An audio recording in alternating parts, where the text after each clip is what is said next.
सोच कर देखिए, वाइल्ड लाइफ सफारी का एक प्लान बन रहा है, एक्साइटमेंट अपने चरम पर है और अचानक पता चले कि यह सब एक धोखा था, एक बहुत बड़ा ऑनलाइन स्कैम। आज हम इसी गिर सफारी घोटाले की कहानी में उतरेंगे और देखेंगे कि यह डिजिटल धोखा कितना गहरा हो सकता है। एक बात इस मामले से बिल्कुल साफ हो गई है कि सबसे खतरनाक शिकारी हमेशा जंगल में नहीं होते, कभी-कभी वो ऑनलाइन होते हैं। सच में ये एक लाइन पूरी कहानी का सार है। तो सवाल ये उठता है, आखिर एक सपनों जैसा ट्रिप एक डिजिटल जाल में कैसे बदल जाता है? चलिए इस धोखे की एक एक परत को खोलकर देखते हैं।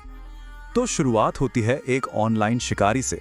ये पूरा मामला तब सामने आया जब गांधीनगर के साइबर सेंटर ऑफ एक्सीलेंस ने एक ऐसे रैकेट का पर्दाफाश किया जो सच में जंगल के शिकारियों से कई ज्यादा खतरनाक था। तो इनका काम करने का तरीका क्या था? सीधा सा लेकिन बहुत ही शातिर। एक पूरे देश में फैला हुआ गिरोह जो सरकारी वेबसाइट्स की बिल्कुल नकल यानी क्लोन्ड वेबसाइट्स बना के वाइल्ड लाइफ सफारी के फर्जी परमिट बेच रहा था। और ये कोई छोटा मोटा फ्रॉड नहीं था, बिल्कुल नहीं। चलिए अब इस धोखे की बनावट को आराम से समझते हैं। आखिर ये साइबर क्रिमिनल्स काम कर कैसे रहे थे? इनका तरीका कमाल का चालाकी भरा था। एक 4 स्टेप प्रोसेस। स्टेप 1, ये लोग ऑफिशियल गवर्नमेंट वेबसाइट से बल्क में यानी ढेर सारे सफारी स्लॉट्स बुक कर लेते थे। स्टेप 2, इससे होता यह था कि ऑफिशियल साइट पर स्लॉट्स की कमी हो जाती थी, एक आर्टिफिशियल स्कैर्सिटी। स्टेप 3, फिर ये लॉन्च करते थे अपनी नकली वेबसाइट्स जो बिल्कुल असली जैसी दिखती थीं। और आखिर में स्टेप 4, इन्हीं फर्जी वेबसाइट से मनमानी बढ़ी हुई कीमतों पर नकली परमिट बेच दिए जाते थे। एकदम परफेक्ट ट्रैप। इसी चीज को कहते हैं डिजिटल इम्पर्सोनेशन, मतलब किसी असली चीज की नकल करके लोगों के भरोसे का गलत इस्तेमाल करना। एक एनालिस्ट ने इसको बहुत अच्छे से समझाया है।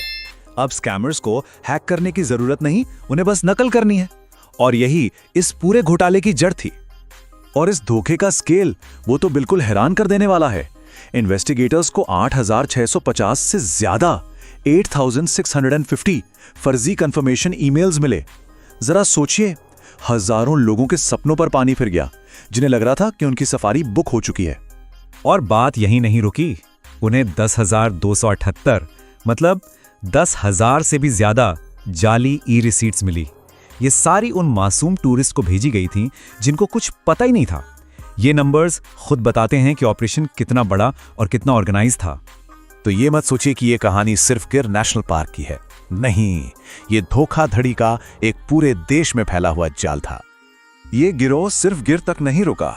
इनके निशाने पर थे इंडिया के कुछ सबसे popular wild life reserves, Kaziranga, Tadoba, Jim Corbett, Bandhavgarh, सभी इनकी लिस्ट में थे।